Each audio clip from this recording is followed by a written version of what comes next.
Assalamualaikum warahmatullahi wabarakatuh, ustazah-ustazah semua. Mohon maaf ya, kayaknya saya nggak akan keburu untuk nge-zoom sebelum ustazah semua memulai tasin satunya. Jadi saya mau pakai rekaman aja. Di tasin satu ini buku yang akan kita gunakan adalah buku Mutkin, Panduan Mudah dan Tepat Membaca Al-Quran. Ini dari Yayasan Rumah Tajwid. Isinya semua tentang bagaimana kita praktek gitu kan, praktek tajwid tanpa teori itu.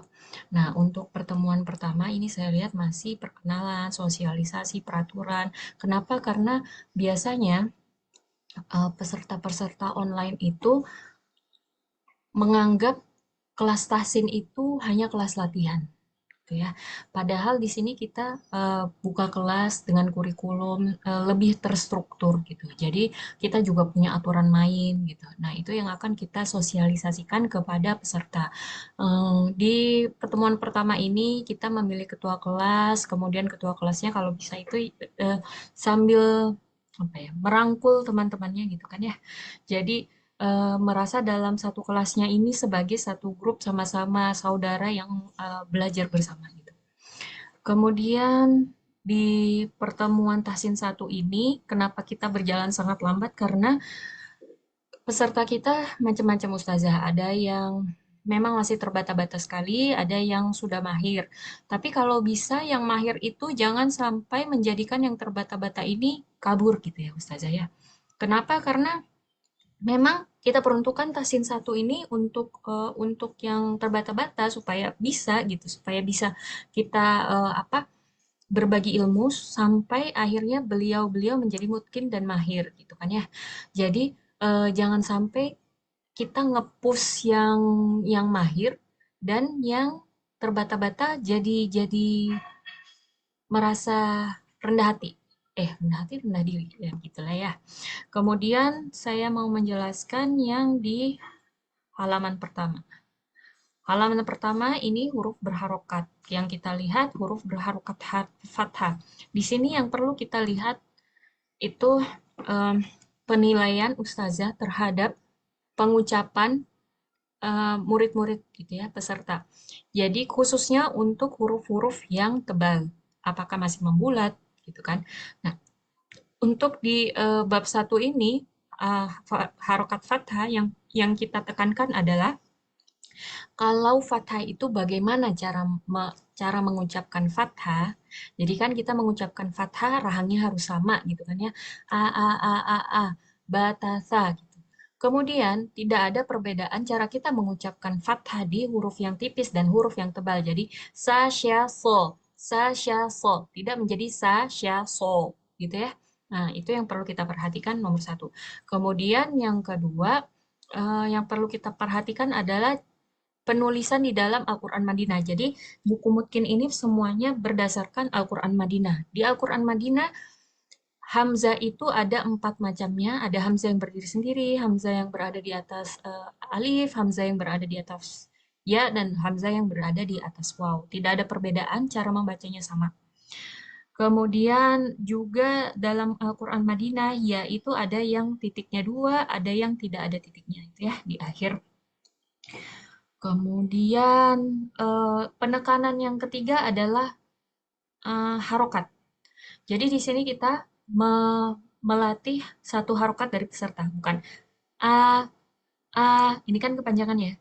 A a a ba ta sa. Kita usahakan satu harokat itu stabil untuk peserta. Tuh, jadi kita ingatkan lagi, tapi jangan terlalu keras karena ini kan masih pertemuan pertama gitu kan ya. Kemudian ini latihan membaca huruf berharokat abasa. Jadi jangan a, ba, sa. Ini kan kepanjangan. Hati-hati kita masih berlatih satu harokatnya. Kenapa di halaman 1 sampai 3 ini lama? Karena untuk melatih satu harokat itu tidak mudah Ustazah ya. Jadi ada yang tiba-tiba abasa gitu, ada yang ngebut, ada yang lambat banget gitu. Dan kita berusaha untuk tempo satu harokatnya itu bersih. Tuh. Halaman 3 masih tentang cara pengucapan fathah satu harokat. Tuh, hati-hati untuk fathah yang bertemu dengan huruf tipis, huruf tebal. Nah, itu harus kita perhatikan. Kita tekankan lagi, samakan fathahnya, samakan fathahnya. Lalu usahakan ustazah saat mentalkin, mentalkinkan ini kemudian peserta bergantian, usahakan peserta semuanya mengucapkan gitu ya ustazah, walaupun bukan gilirannya. Jadi bergilir membaca, kalau misalnya sempat waktunya, kalau kalau sempat waktunya, silahkan satu persatu membaca gitu supaya masuk gitu, supaya resep. Tapi kalau misalnya pesertanya banyak, nggak apa-apa, bergantian tapi beda-beda yang dibaca gitu ya, Ustazah. Seperti itu. Jadi pengulangan itu kita lakukan supaya mengendap. Ilmu yang kita berikan itu mengendap. Gitu. Oke, di pertemuan ketiga ini kita masuk ke harokat kasroh. Nah, kita jelaskan harokat kasroh itu bagaimana cara mengucapkannya, gitu kan ya. Apa yang harus diturunkan, apa yang ditekan, apa yang jangan dilakukan. Gitu. Kemudian bagaimana mengucapkan harokat fathah ketika huruf-huruf yang tebal berharokat fathah, gitu ya. Kemudian sampai halaman 7. Kita di pertemuan ketiga sampai halaman 7. Di halaman 6 ini kita usahakan setiap dhammah peserta membulat sempurna. U, Jadi bukan lagi a'udzu gitu ya. Kita sempurnakan harokatnya. Oh ya, yang perlu kita tekankan lagi Ustazah. Jadi saat kita mengucapkan huruf berharokat, huruf yang eh, hurufnya sendiri itu harus bersih sebelum kita masuk harokat, kecuali untuk huruf hamzah karena harokat kan keluarnya dari pita suara ya, semua suara itu keluar dari pita suara. Ini berdasarkan eh, apa? Berdasarkan penjelasan dari Syekh dan praktik membaca Syekh Faisal, gitu ya, semua dari pita suara. Jadi ketika kita membaca hamzah, ini tuh dari pita suara juga kan harokatnya, jadi bisa langsung diucapkan u. Tapi ketika kita mengucapkan bu, nah itu harus jelas dulu hurufnya, kemudian baru harokatnya nih, jelas gitu. Jangan sampai bercampur, khususnya untuk huruf ain. Biasanya ini ru. Nah ini kan bercampur ya. Jadi ainnya dulu bersih, ru. Nah usahakan eh, peserta itu familiar dengan, oh ya, membedakan kalau kita membaca huruf, berarti kita menempelkan menempelkan makhraj. Sementara kalau misalnya kita mengucapkan harokat, kita menjauhkan dari makhrajnya. Jadi jangan sampai Kenapa? Kenapa bisa sampai seperti itu? Karena masih melekat. Makhraj ain itu masih melekat. Sementara saat kita mengucapkan harokat, eh, itu harus terlepas makhrajnya. Nah, supaya bersih gitu kan ya Ustazah. Fu, u gitu. Jadi seperti itu Ustazah. Hmm. Nah, untuk bab 2 huruf hijaiyah ini kita mengenal huruf ya, nama huruf itu seperti apa. Jadi kita bukan lagi mengucapkan ini huruf A, bukan ini huruf hamzah. Nah, fungsinya apa Ustazah? Sehingga pada bab berikutnya Ustazah hmm, sudah bisa menggunakan metode apa namanya ya? Yang dieja itu, Ustazah. Lupa lagi namanya, afwan ya. Jadi misalnya Hamzah fathah a, ba fathah ba, ta fathah ta, abata. Kan gitu ya.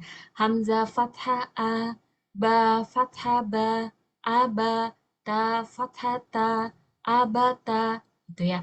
Nah, kenapa hal ini menjadi penting? Karena kita menekankan kepada peserta bahwa satu harokat itu atau kita membaca dengan baik tartil itu adalah setiap hurufnya jelas, bukan abata bukan, tapi kita baca satu persatu hurufnya seperti kita mengeja buku. Ini Ibu Budi, bukan ini Ibu Budi, itu kan jadi nggak jelas ya pelafalan kita. Ini Ibu Budi. Abata. Ba'atha. Jadi setiap hurufnya gitu jelas. Itu yang kita pelajari di bab 3 ini, Ustazah. Oke. Kemudian praktek sampai sampai halaman berapa ya, Ustazah ya? Sampai mungkin ini maksud saya sampai halaman 9 ya. Oh iya betul, halaman 9. Jadi prakteknya seperti itu untuk huruf bersambung. Kemudian kita mengenalkan ini loh huruf bersambung, huruf ketika bersambung seperti ini. Dan rata-rata sebenarnya udah tahu gitu ya, Ustazah. Paling yang kita tekankan eh, satu harokatnya, kemudian setiap hurufnya jelas, terus harokat jangan bercampur dengan huruf gitu ya. Misalnya ini eh, au au gitu, enggak au ai gitu ya. Kira-kira kayak gitu, Ustazah ya. eh oke, sampai sini dulu nanti saya lanjutkan. Terima kasih. Jazakumullah khairan. Assalamualaikum warahmatullahi wabarakatuh.